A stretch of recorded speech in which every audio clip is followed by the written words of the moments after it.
Hello and welcome to another edition of Shoot Defence on the FNX network, brought to you by My Sportswear and Save Association. I'm your host, Stel, and my guests as ever are Yian and Rhodri Giggs. But before I do my hellos to these two guys, I'm going to say a quick hello to my two guests, or our two guests this evening. First of all the way from Manchester is Phil Melville. Phil, welcome to the show, mate. Hi, how you doing? Okay. Yeah, good, mate. Thank you for coming on. No, how you doing? My pleasure. My pleasure. Thank you very much, mate. And our next guest is another gentleman making his debut on Shoot Defence. He is a host of Post2Post Footy podcast. It's Conor Dunford. Welcome to the show, mate. Thank you very much. Thanks for having me. Great to have you on, buddy. How's things? Yeah, not too bad, thanks. How are you? Yeah, all good, all good. It should be an action-packed show tonight, as they always are. Let's hope so. Absolutely, absolutely right. Well, look, let's begin our show with a bit of bad news, and it's a tribute to a true gent and a pioneer of the game, Cyrille Regis, MBE, who died at the age of 59. Now, Regis made his name at West Brom with Laurie Cunningham and Brendan Batson, whose journeys played a huge part in the progression made by black footballers. Now, Rod and Phil, you guys, I'm sure you know all about Cyrille Regis. What can you say about him to our younger listeners and those who've never got the chance to watch him play? I think from my point, I was fortunate enough to see him play back in the day, back in the early 80s, as an 8-year-old, I do recall. So I think you touched on it. He was certainly a pioneer, certainly for the sort of the leading black players who were coming through at that time himself, Laurie Cunningham at the time. And for me, he was, you know, the biggest sort of compliment I could probably play him is that if he was playing now, he could certainly hold his own. You know, technically he was very good. He was very much a sort of modern day centre forward. So, you know, it's a sad loss really. And 59 is no age really to lose somebody. So, you know, his family and his friends at this time. Absolutely. And Rod? Yeah, like Phil touched upon, he was a pioneer in his day. You know, like Phil touched upon, he was a modern day centre forward as today. You know, he was more like a Drogba, a powerful striker, either foot, can head the ball, could run with the ball. You know, he was a top player, and like Phil says, to die at 59, and he was looked like he was a fit, strong bloke as well. So it's a shock to all his friends and family, like, and yeah, definitely thoughts with them at the minute. Yeah, it came as a shock, didn't it? Because it's like with Dalian Atkinson, out of the blue, no one was really expecting it. We didn't know his medical records, obviously, so we didn't know if he was ill or not. But again, completely left field. Yeah. I think by all accounts, I think he's. You read the reports. He looked after himself. He was a fit man. So I think it shocked everybody. Really, it certainly shocked me when I heard it. Anyway. That's right. That's right. Well, our thoughts go out to his family. And it's a very, very tough time. And yeah, we just hope that everyone gets back to normal pretty soon. Right, let's talk about the Premier League. And it was a case of Philippe Hu, as Liverpool ended Man City's unbeaten run and extended theirs to 18 games. Goals from Firmino, Mane and Salah. There you go. In 9 minutes, saw Liverpool go 4-1 up on the league leaders. City scored 2 goals in the final 10 minutes, but it was all in vain. Now, mate, Liverpool actually like a pack of wolves, weren't they? They just didn't give City any time on the ball. It was a typical display, as you said, about Liverpool playing against the big clubs. Now, what impressed you most about their performance? Their work ethic, their desire, their hunger to win the game. They were first at everything. They kind of played City to their own game, to be fair. And this is what I've said a lot this season. To play City, you have to attack them. If you defend, they're going to beat you eventually. And I thought that could beat City or Liverpool. Because for me, Liverpool, I've said this, they're dynamic up front. The front three can kill you, and they absolutely murdered City. City did not know how to handle, you know, the front three, and their goalkeeper was a bit dodgy, Ederson, and the back four looked very shaky for City. They looked like, I don't know, sometimes when you go to a ground where your track record is not that great, City have not won there for years, so I don't know if that was psychological as well, because they did look comfortable at Anfield for me on Sunday. They did look like the City that been going unbeaten all season. And maybe Liverpool smelt blood, and the early goal always helps as well with Chamberlain. It was a good strike. And Liverpool were excellent on the day. Yeah. I mean, to me, it just seemed that Liverpool were up for it, obviously, and it's almost as if it was the school bully coming against someone that obviously they knew is a bit of a serious entity, and they got one over on them. City just didn't know how to react to it. Liverpool were pressing high, they were very aggressive. And Rod, we spoke about ways on how to beat City weeks ago, and we suggested press them high, press them aggressively, and as long as you got a lot of energy, you're in with a chance. And has Klopp actually got this blueprint down to a T now on how to beat City? Well, possibly, because I remember rightly when they played him at City's ground, the first 20 minutes, they could have been 2 or 3-0 up, and then City break away and score, then just run away with the game. So, you know, you've got to have the players to do that, and obviously Liverpool have, with the power and pace that they've got and the quality they've got. So he's got the blueprint there, but, you know, you've got to have the quality and the players to do that also. So, you know, and not many teams have got that. So they had a good result, and obviously City weren't at the best. And obviously, like Jan touched upon, it might have been a mental block because they've not won there over 15 years. So did that play a part? Possibly. Fair point. Fair point. And Conor, to be honest, mate, I didn't intend on asking you this question, actually, because I remember that you're a Southampton fan and it's all about Oxlade-Chamberlain. Now, I know I've always been a fan of his. And when Liverpool sold Coutinho, I didn't think it was that much of a big deal because, in my honest opinion, I think he's the perfect player for the system Klopp wants. You know, he's strong, he's aggressive, he's quick, he can get a few goals. What's your take on his position at Liverpool? Do you think Klopp will make him a better player than what he was at Arsenal? Yeah, definitely. I think because the way things are at Arsenal, the way Wenger coaches, I don't think he was the right man to get the best out of Chamberlain because he's had potential since he was 16, 17 down at our place. We knew he could become something good, just not at the right place at the right time. And you're right, he's definitely got room to improve. I think it's his 3rd goal for Liverpool already, which is his highest scoring season. Wow. So wow. In the league. So and that speaks volumes, doesn't it? That's right, absolutely. He's got big shoes to fill with Coutinho, and as I said to you before we started, I've never truly rated Coutinho as high as others have. £142 million, not for me. But Chamberlain's a perfectly good replacement for the price they paid, I guess. I agree. Now, Phil, I don't think there's any reason for City to hit the alarm bell just yet. You're still comfortable at the top of the table, aren't you? Do you think there's a bit of complacency creeping in, though? I don't think so, no. I think the manager, I think he's stated in the press, and you've seen in his interviews that he keeps stating he's not going to allow it.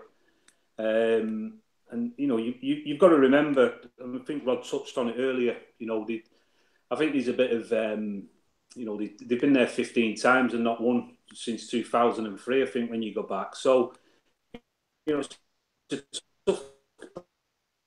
Remember, they've gone 30 games unbeaten in the Premier League up to that point, from last season through to this season. So, you know, I don't see the complacency setting in, not just after one sort of, you know, I wouldn't call it even a bad result, because I thought Liverpool played really well, and City, you know, weren't allowed. People are saying, oh, they may have had an off day, but I just don't think Liverpool allowed them to settle and try and get a foothold in the game. You know, so, you know, time will tell, but I think at this moment in time, I think it's a bit too early to start saying complacency setting in, really. In that case, how long before City win the league then? I think you know there's a long way to go. There's a long way to go, and you know, I think when City first won the title, there was an 8-point turnaround at the beginning, and from United, and then back to City, and you know, so there's a long way to go, and there's some tough games to play. So at this moment in time, I think they can certainly just keep things on ice for now, as they say. Absolutely. Well, following Liverpool's 4-3 win against Man City, it gave me a bit of a brainwave, and that's related to our bite back, which is about goal fests. Now, we asked our friends on Facebook and Twitter what their most enjoyable game containing 7 goals or more was, and this is what we got from them. Now, Mark Meredith is a Birmingham City fan, so I'm sure he knows about 7 goals, conceding more than anything. He said, my favourite one has to be the Liverpool versus Newcastle game, which is the 4-3. But he says the one game I will never forget for other reasons will be Birmingham versus Swindon. The Blues leading 4-1 at half-time at home. Swindon making a change and bringing on Glenn Hoddle the second half. And the score ended 6-4 to Swindon. Heartbreaking for me as a small boy standing on the Kop. Lucius says the 7-1 win for Man United against Roma. I remember the feeling in the stadium before kickoff. Everyone seemed really low, despite the myth that Old Trafford is a church service. The atmosphere is electric on Champions League nights. Not sure if it was because Roma's ultras had attacked United fans in Rome, but people seemed more angry than anything. I remember that one because I was there, and it was pretty naughty on Matt Busby Way. Nicholas Charles says Newcastle 4, Arsenal 4. We, as in Arsenal, were 4-0 up at half-time when the game was virtually over. However, when the second half started, the RB got sent off for a stupid foul, and I was dreading the Arsenal implosion. There you go. Giancarlo Bonini says the first Liverpool 4, Newcastle 3 game. He also mentions Germany's 7-1 demolition of Brazil. And Salamanca 5, Atletico Madrid 4 from the 97-98. Christian Vieri played in La Liga that year and scored all 4 goals for Atletico Madrid and still ended up on the losing team. Harry Simu says Spurs 4, Arsenal 5. Always enjoyed winning at the Lane back then, even when they bagged 4, they still couldn't stop us. Mike said Spurs 3, Man United 5. Rick says obviously the Liverpool 4-3 win, but also Real Madrid 7, Frankfurt 3. Were you actually alive when you saw this? Oh, there he goes. My dad made me and Michael watch this. There you go. So he did watch it. Pascal Gimonde, here's one for you, mate. Phil. Borough 8, City 1. Pascal is a Middlesbrough fan. So.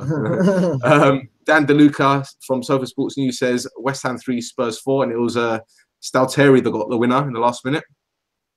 And others are something really great ones here. Let me find it. Nodas in Greece, or he's an Australian Greek. He says the Greek Cup final in 2009, Olympiacos 4, AK 4. Olympiacos won 15-4 on penalties. AK Athens were 2-0 up at half time. Olympiacos made it 2-2. Then went 3-2 up. Matt Derbyshire scored. It just went back and forth. And the manager for Olympiacos at the time was Ernesto Valverde, who's the Barcelona manager. Hugo in Brazil says Santos 4, Flamengo 5, which is a game builders Ronaldinho versus Neymar. So, yeah, loads of games here. What was your favourite 7-goal thriller? Was it even a 7-goal thriller? United 4, City 3. Okay. Michael Owen. That's your favourite ever game? It's just the one that springs in mind as a 7-goal thriller. So you're saying that because Phil's on, he's going to say the 6-1? No, nothing to do with Phil. No, it's just that game had everything, really. Bellamy made it 3-3. He did Rio from the halfway line, and then Owen got the win on the last second. Because Rio decided to do kick-ups on the halfway line. Wanted to do a full. Sorry, Rio. Conor, what's your game? Mine's probably a relatively recent one, seeing Saints beat Aston Villa 6-1 when Mane scored the 2-minute 56 hat-trick. I'll never forget my mate who sits next to me missed the first 4 goals. So, yeah, that was a moment of history on that to be there. So I'm surprised you didn't say the Southampton win against United when Austin Stad scored. Don't think I was... 6-3, wasn't it, I think? Yeah, I must have been very young then, so that's not in the memory bank for me. Letizia chipped Schmeichel that day. Yeah, Albert chipped Schmeichel the week before. Yep. Rod? 4-3. I always go back to the Liverpool Newcastle one. That was always stuck out to me. I remember watching it and Stan Collymore getting a late win and Kevin Keegan hanging over the billboards. That was the most memorable, to be honest. I didn't realise that was 4-3, that Michael Owen that Jan said then. But no, I don't even remember that one, to be honest. I remember him scoring the winner, but I didn't know it was 4-3. But yeah, it was always Newcastle and Liverpool, the 4-3 one. It's Stan Collymore getting the late winner. Phil? Yeah, I think you touched on it earlier. I think the 6-1 win at Old Trafford was a nice one to see. I see Rod's laughing there, but I'm crying. It's nice to go to Old Trafford and score 6. So yeah, that's one that sticks in the memory and probably will for a long time. So when City beat us, they always beat us convincingly, don't they? Yeah, they always beat us convincingly. I can't remember City actually scraping a win. It's always a convincing win. It's a 5-1, it's a 6-1, it's a 3-1. I mean, we got the 5-0, but that was pretty much it. And Kanchelskis scored a hat-trick. That's pretty much it. We haven't really battered City, have we? My favourite has to be 4-1. No, 4-2. If you mind, no. Yeah, my favourite has to be United 6, Arsenal 2. Because I remember. No, man. Well, there's the Rumbelows Cup game, but the one where York scored a hat-trick. I mean, I remember being at Stretford then for that one, and it was 5 at half time, and the Arsenal fans left. So yeah. Anyway. Speaking of Arsenal, look, they used to be a club that thrilled crowds home and away, but now they simply amuse crowds home and away. Phil, it was another pathetic display by Arsenal. They left their fans fuming, and rightly so. We've heard Rodri's views on Arsenal's players' attitudes and mentality over the past God knows how many years. What's your take on what's now known as the banter era at Arsenal? I think it starts with the manager. I've always thought this over sort of like certainly the last sort of couple of years, that I think his sort of time has just worn on and he seems to have not moved with the times, Mr. Wenger, and with him. I think then the club had a big opportunity in the summer to let him go, and probably bottled it a little bit, and probably should have made a decision that was probably difficult at the time, but didn't take the opportunity to replace him. And then the biggest thing really, which sticks out, and I think if you look back over the years, is that they've had players like the Henrys, the Fabregases, Cole, Nasri, Van Persie. These players have left the club and they've never replaced them with some real quality. Or what I mean by quality is those players have either gone for various reasons. Van Persie was probably approaching the 30s at the time when he left, and they don't seem to have brought anyone through or replaced them with players of the same ilk. And I think sort of like they're now obviously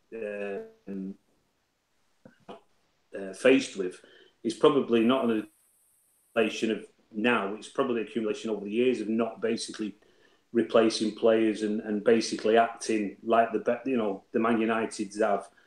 The Liverpools have now started to do it. Chelsea, City have, started to bring in. Arsenal seem to have just stood still, and I put that down to the manager, really. Mm. So here's another question, Phil, because obviously, you're a Pep Guardiola fan. I completely understand. I'm a big Mourinho fan. He just doesn't change his mind more than he changes his pants. But the thing is, let's be 100% honest. Any manager that goes to this current Arsenal at this moment in time, they won't be able to work anything, as far as I'm concerned. They won't be able to make them a top 4 team. This is my honest opinion, because when you look at that squad, if they change managers in the summer, let's say, for example, Wenger goes and they bring someone else in like Ancelotti, I believe the next man that comes in will need at least 3 years to build a team that's capable of mounting a top 4 challenge. Yeah. What do you make of this Arsenal team? And can someone like Guardiola, if hypothetically speaking, he walked into the Arsenal job, would he be able to do anything with them? I think, certainly if we touch on Guardiola, I think the first thing he would try and do is put his philosophy into the club. That's not to say what Arsene Wenger's done over the years. It's nothing but remarkable. But times change, and there's a new area of type of manager out there now.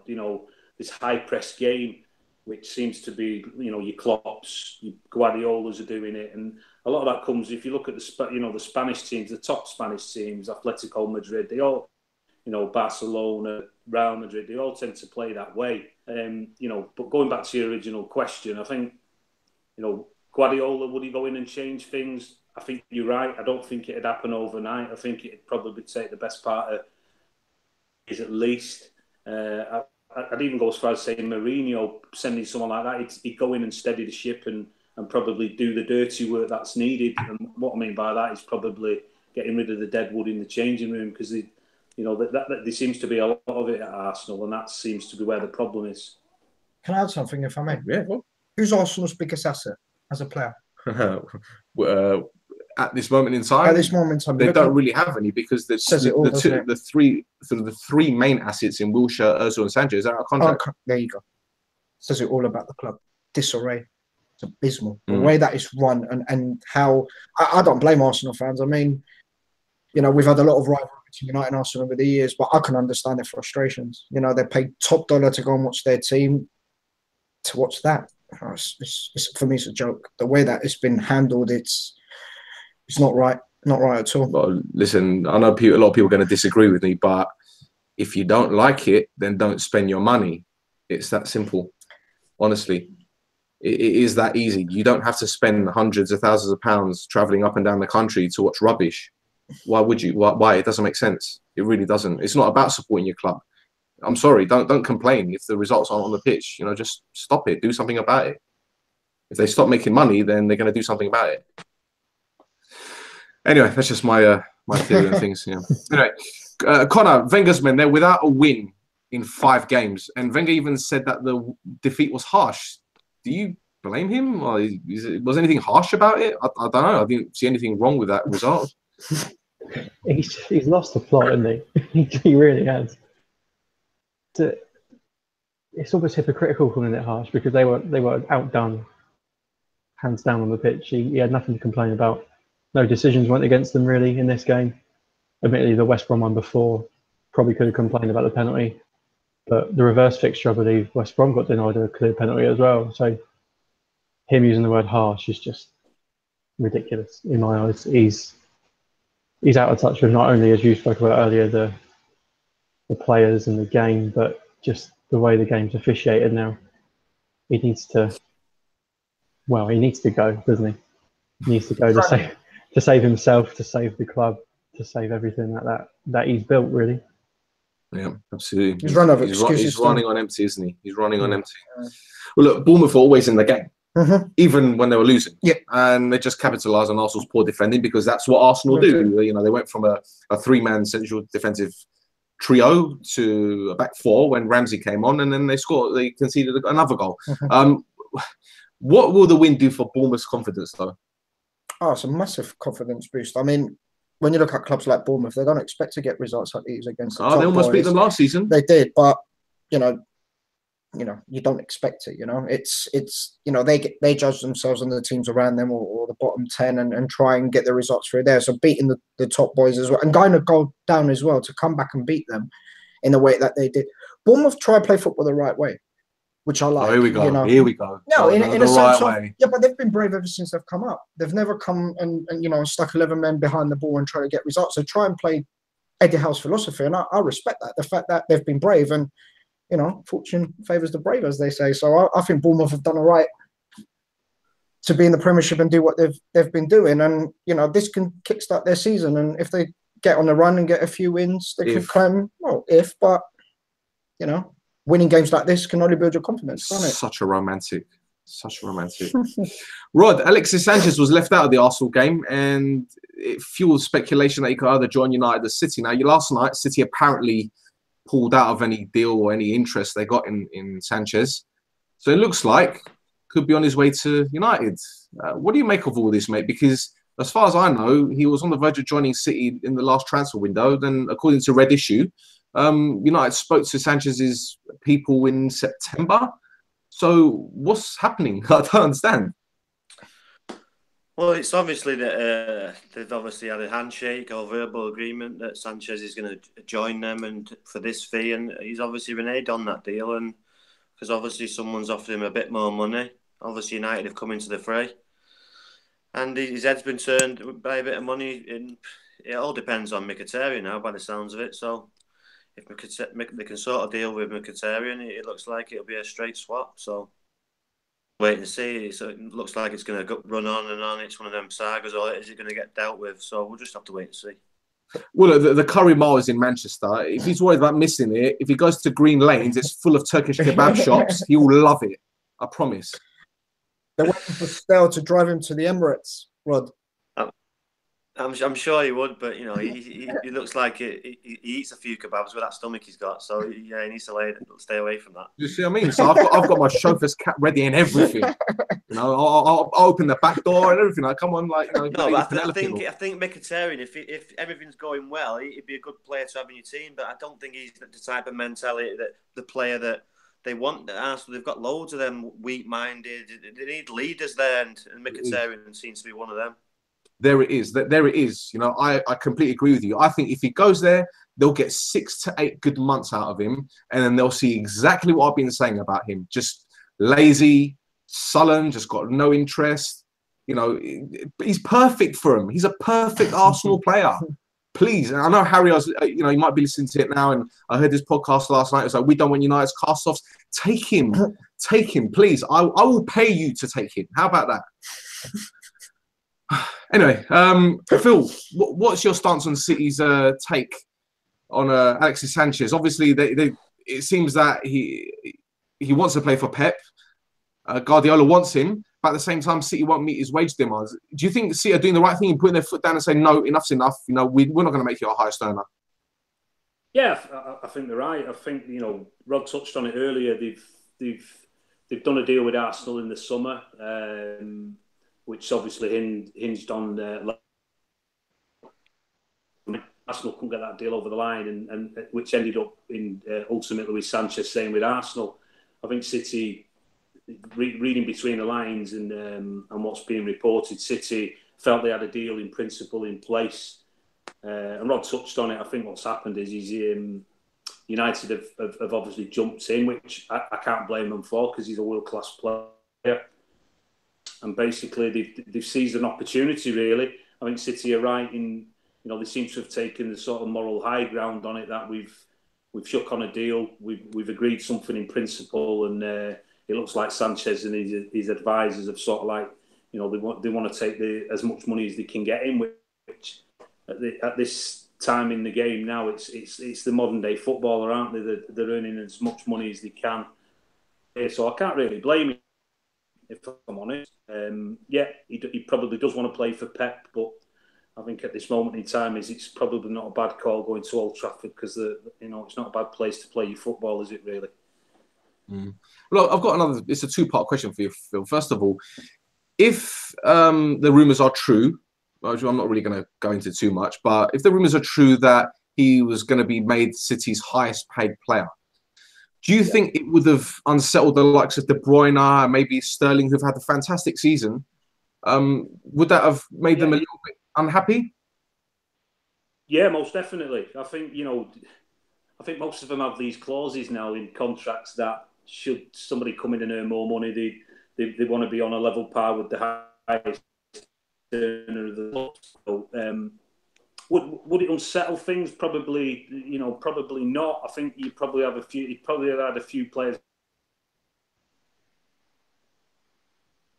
sort of like comments to bring them back in line with what Sanchez was going to be earning. But I don't think it just solely drops down to money. I think there'll be a little bit more to it than that's not being reported. I mean, and that'll never come out. But I think is that would it have caused unrest? I don't think it would have. No, I think City have got enough money to bring people into line if they need to.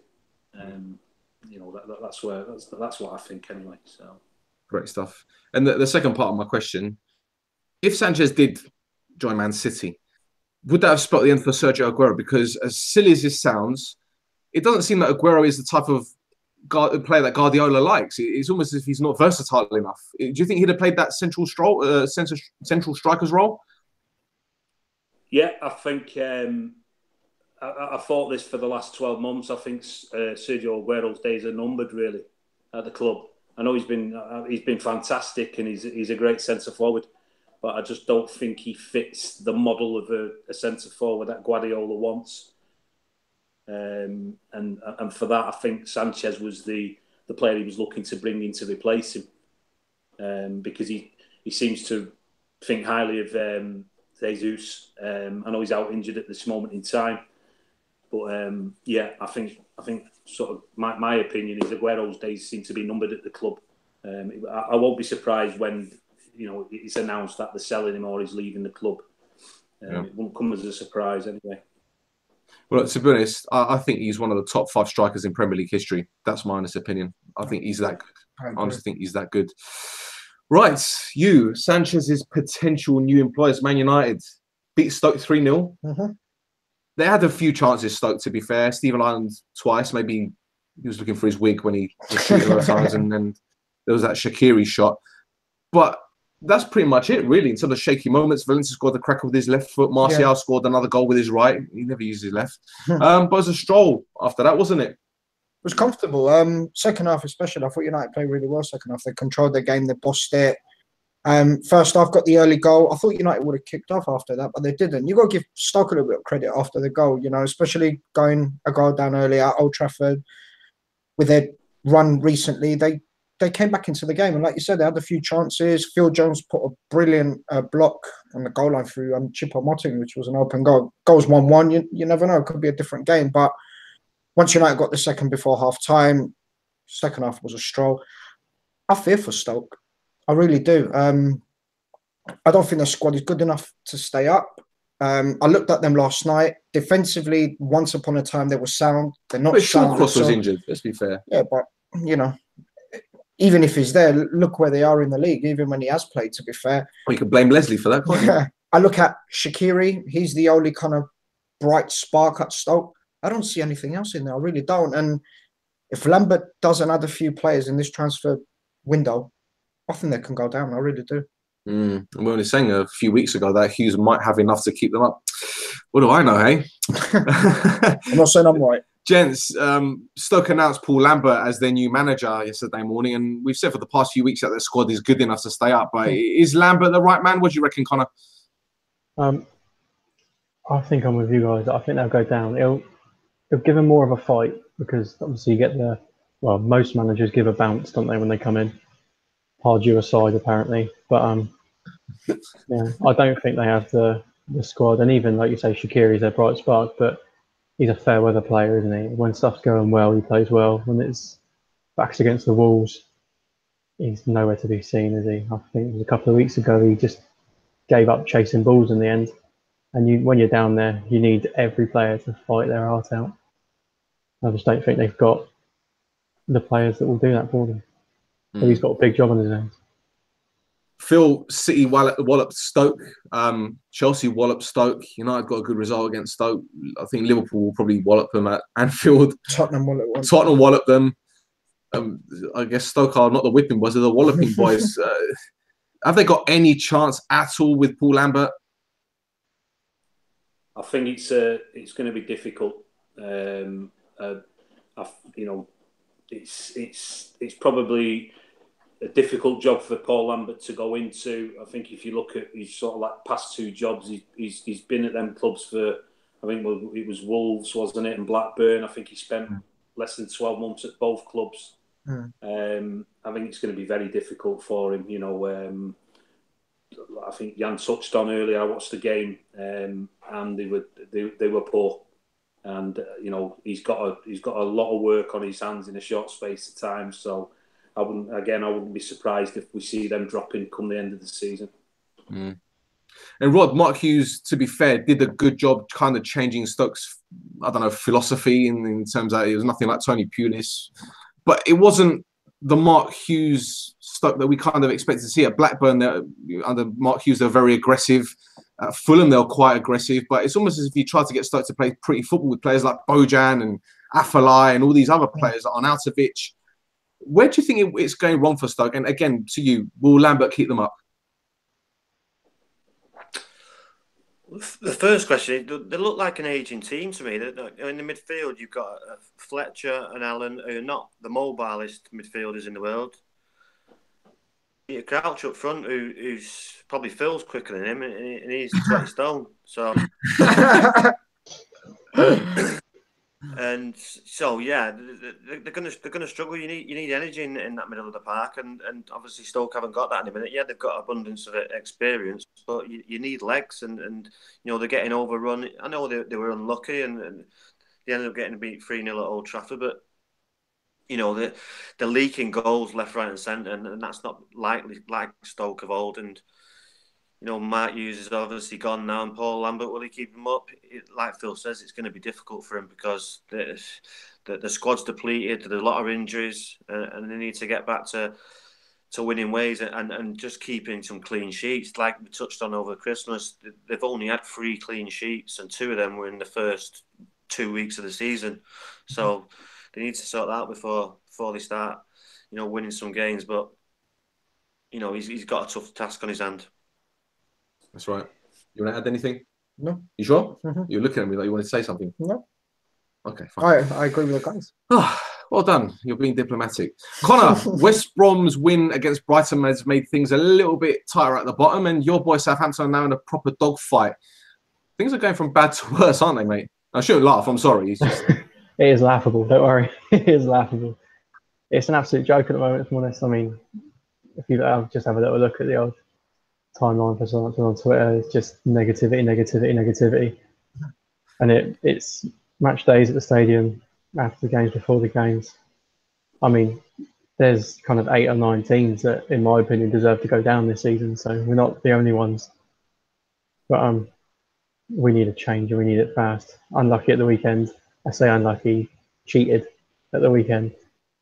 But that's another topic, isn't it? VAR. But yeah, I think changing the manager probably isn't the right thing to do at the time, but he doesn't look capable enough for me.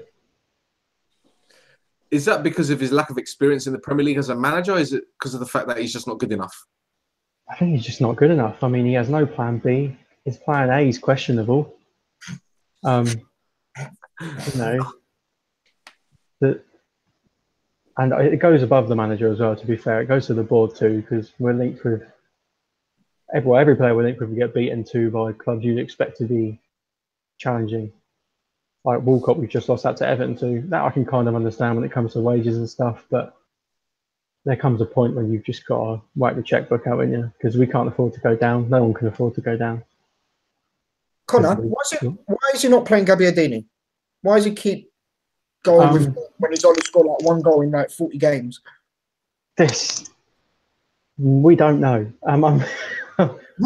Right. We don't really play to suit Gabbiadini. I think the kind of striker he is, he's very easy to work out because he's not particularly quick, strong, good in the air.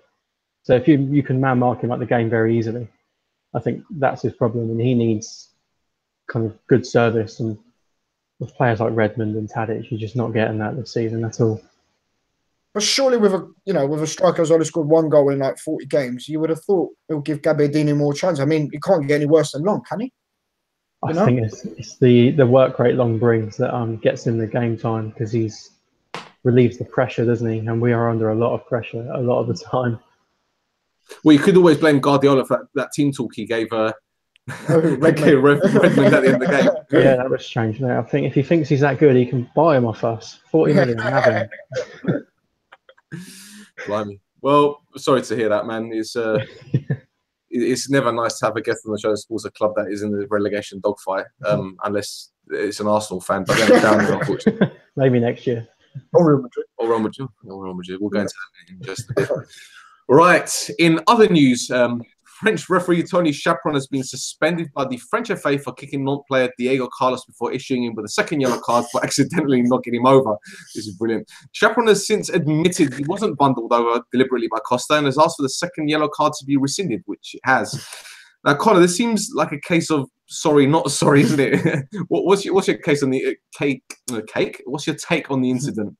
I've probably watched the video kind of 50 times. It is hilarious. I don't understand what's going through his head. I do not understand. It's quite clearly an accident. In fact, the ref cut him up. It's like, and to have the audacity to give a yellow card in the first place, but after you've just booted him. I mean, fair play to Diego Carlos, wasn't it? Fair play to him for not reacting worse than he did. He just kind of laughed it off the pitch, didn't he? But no, I think he won't have a job much longer, will he? Let's be honest. I think the funny thing about this is that the referee said that he had a leg injury before, and when he got tumbled over, it's almost as the red mist descended because he got kind of like the fear that the injury was going to come back again, so he just kicked out at him.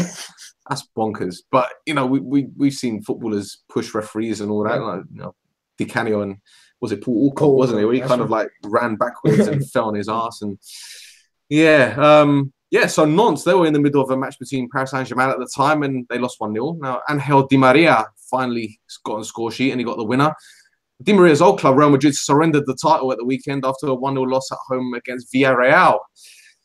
Right, so Champions League or no Champions League, is Zidane going to be in a job next season? I think so. Yeah?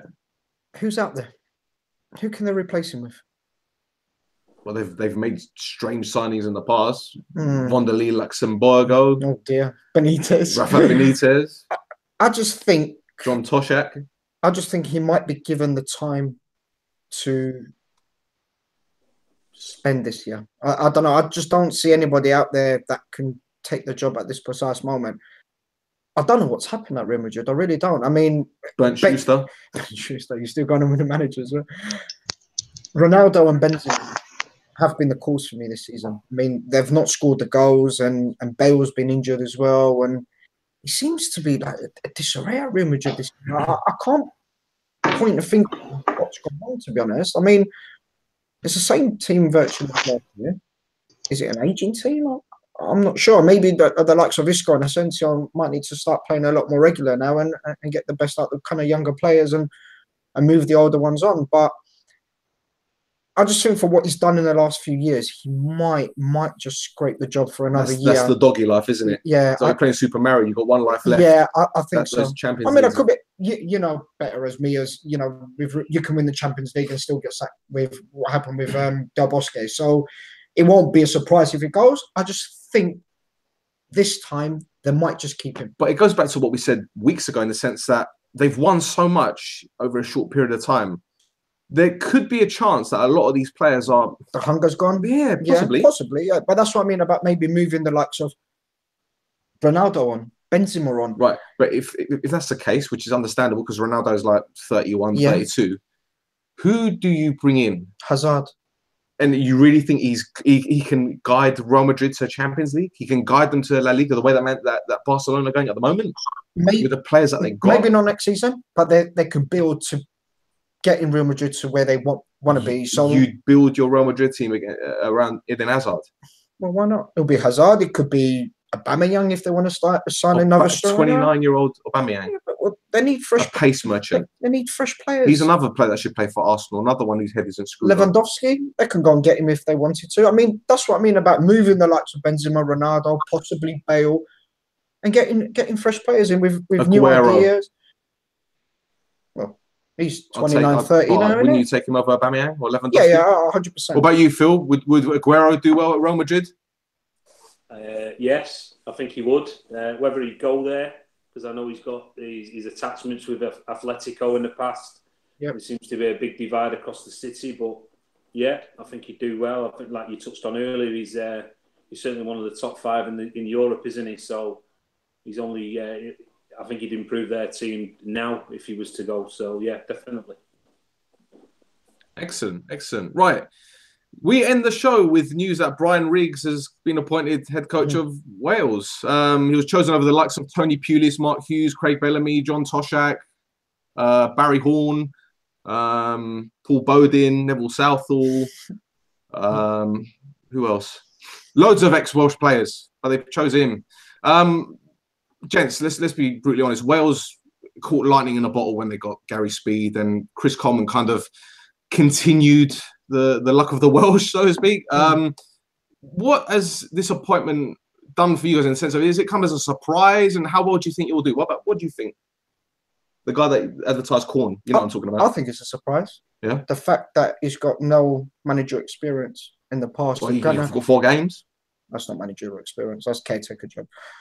To come in at international level as well, I think it's a massive gamble by Wales. I know, you know, he's Welsh and whatever else, and he'll bring his ideas and, you know, the passion and whatever else, which I can understand.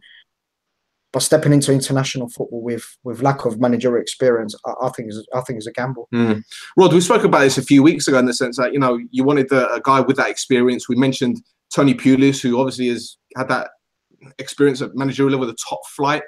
What do you make of this appointment, mate? Well, it's the experience thing. I don't see where...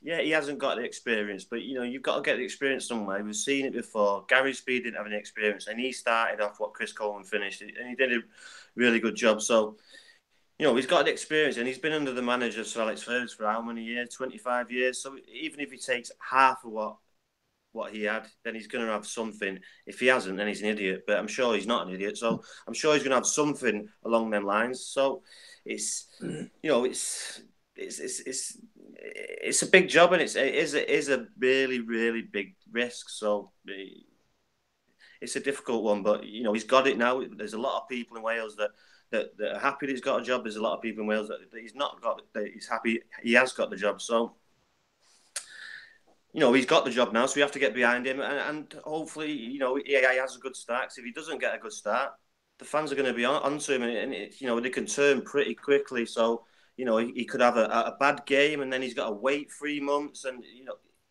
will he be able to adapt to that kind of stress and that kind of hostility if he does have a bad few games, and then he's got to wait a long time? So it's all something that's up in the air at the minute, and something that we'll just have to wait and see. And, Rod, Pardon? I've got a question for you, if I may. Do you feel the fact that he's missed a lot of games when he used to play for Wales can have a factor in his managerial experience now, in a sense of a few bad results, and the Welsh fans can remember the fact that he missed a lot of games and get on his back quickly? Or do you think they'll be kind of faithful and stick by him? Well, he's got a 4-year contract, so it'd be ridiculous to get on his back. That's not going to help anyone. The main thing is he's got to, how is his coaching going to come across the players? Will he have the respect to the players on the playing side? Yes. But, who knows how good of a coach he is or how good of a manager he is? That's just all up in the air in a minute, and we'll just have to wait and see. But, he has to have that management and that knack of talking to players and getting the best out of them and wanting them to run through brick walls for him. That's what he's got to do, and that's what Chris Coleman does. If you're getting a good group of players who are all going in the same direction, then it can only go up. But he has to have a good start, because like I say, there's a few people that are not happy that he's got the job, but he's got the job now, so we have to get behind him. Mm-hmm. Phil, talking about them injuries as well. It's. People forget that he did have bad hamstrings. Sometimes was it pressure of Sir Alex Ferguson? Possibly. But at the end of the day, it was his decision not to play. So he did have some injuries. And then you've got the managers that have been in charge of Wales before, like Bobby Gould, putting the players like Vinnie Jones captain. I'm sure that wouldn't have gone well in the dressing room. So, like I say, he's got to have a good start, because he's up against it. Mm-hmm. Phil, who do you think he's going to bring in the part of his backroom staff? Because there's been a mention of Paul Scholes, another guy that I don't even, has he even got his coaching badges? I don't know. Do you think he'll bring in someone like Scholes, or someone experienced, or maybe even someone Welsh like Craig Bellamy, who apparently they interviewed for the job? I think he'd be foolish if he didn't sort of link into his sort of like United links and people he's played with. At this moment in time, I don't know what kind of relationship he had with Craig Bellamy. Obviously, they played for Wales together, but I don't know what sort of type of relationship he had with Mr. Bellamy. But if I was to stab a guess, I think he'd management. You surround yourself with people who you trust and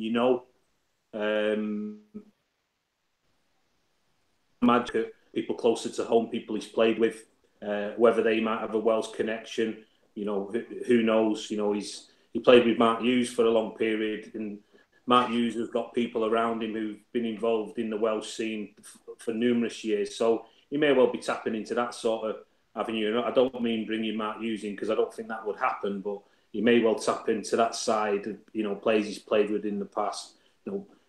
Dean Saunders, those type of people who've got a bit of experience and could probably give him a bit of advice of how you actually do things and as an international football manager. Mm.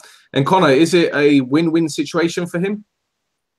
Definitely, because that's quite a coup for him, isn't it, getting that job? Because I think it was quite obvious he wasn't going to take anything lower down in the leagues.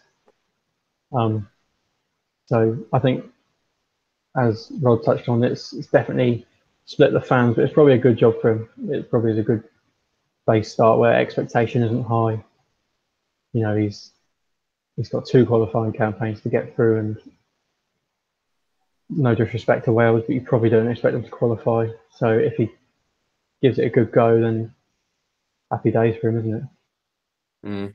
Well, no, he was quoted as saying something along the lines of, I do feel I'll be more suited to coaching at the top than coaching at the bottom. Now, I don't know whether that's because he's confident in himself. I don't know whether he feels that he saw Gary Neville do so badly at Valencia and thought that he could do better. Mm.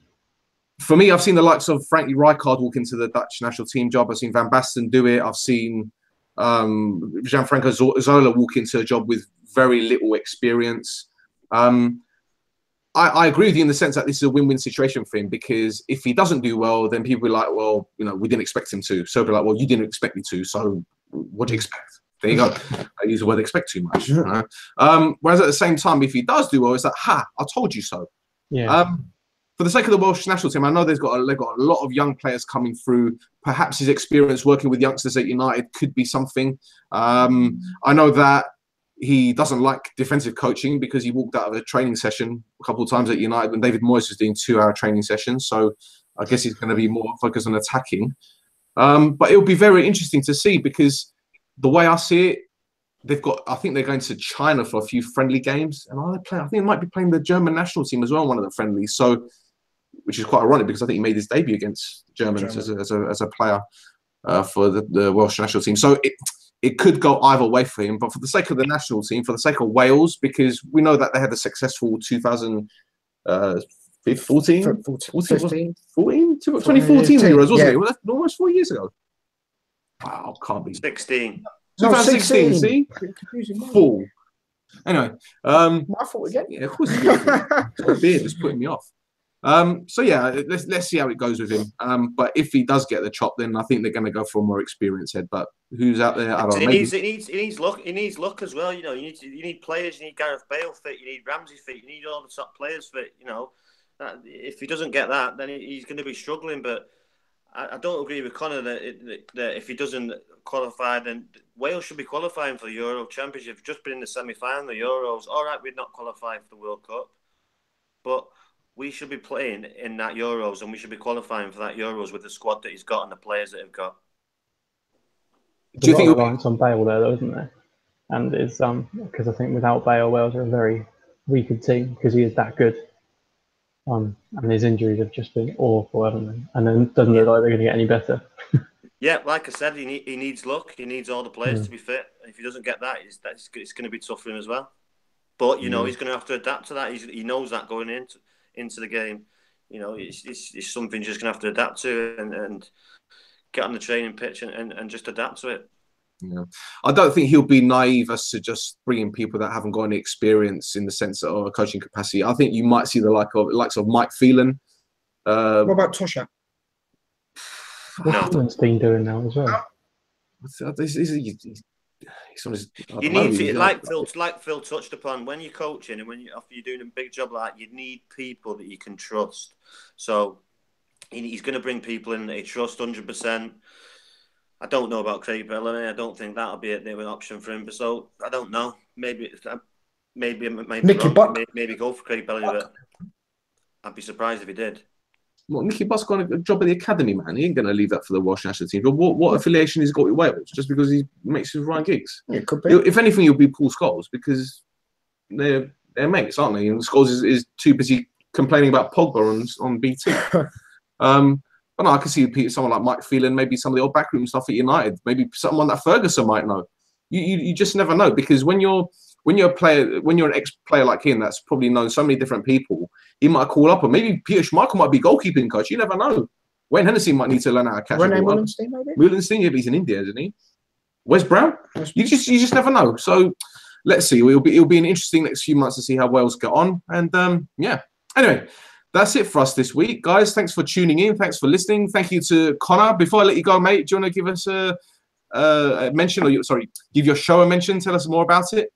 Oh yeah, so it's Post2Post Footy on Twitter and Post2Post Football on Facebook. It's a podcast primarily, but we've got a website going as well, and we've currently got a little competition going on as well. So what's that check about? That out. For FIFA, for the old FIFA game. FIFA points. Yes. You want to get those? You get those on the team legend cards, isn't it? With your Ruth Hullet. Excellent. Phil, you're on Twitter, mate. I am indeed. You use it that often? No, I'm not. I'm not a big social media, not as much as probably Mr. Giggs does and Conor do. So I'm probably a little bit more reserved. Just try and get the fish up now and then, get a bit of winding up going on. Or him, Phil. What do you mean me? He got banned last week. It was worth getting the ban for what I did. Okay? He abused Mkhitaryan. How can you be on Twitter and eat at the same time? You can't do that, can you? So. I don't even know who actually reported me. If he reported me, then right, Rod. Pardon? Rod James Giggs. And yours? Yiannakis J. You use it more than Phil. Probably do, yeah. I bet Phil's got more followers than you as well. Yeah. Phil's a nice guy. Can I ask you a question as well? Has he dyed his beard tonight? That was great. Just for men, mate. I told you, just for men. It's going this weekend. Okay. I'll be fresh next week. Get you now. Have you sold the I got any more? I'm gonna let him use my shaver in my sink upstairs. Don't worry about it. He can. Looking very trim tomato. Nice. I don't have any hair, so I'm just making the most of what I've got left. Relax. You people like you give me stress. Right, guys, that's it for us this week. You can give us a follow on Twitter at Shoot the Defense. We have a Facebook group page. We're obviously on YouTube, so smash that subscribe and like button, leave a comment, and that's it for this week. Till next time, take care.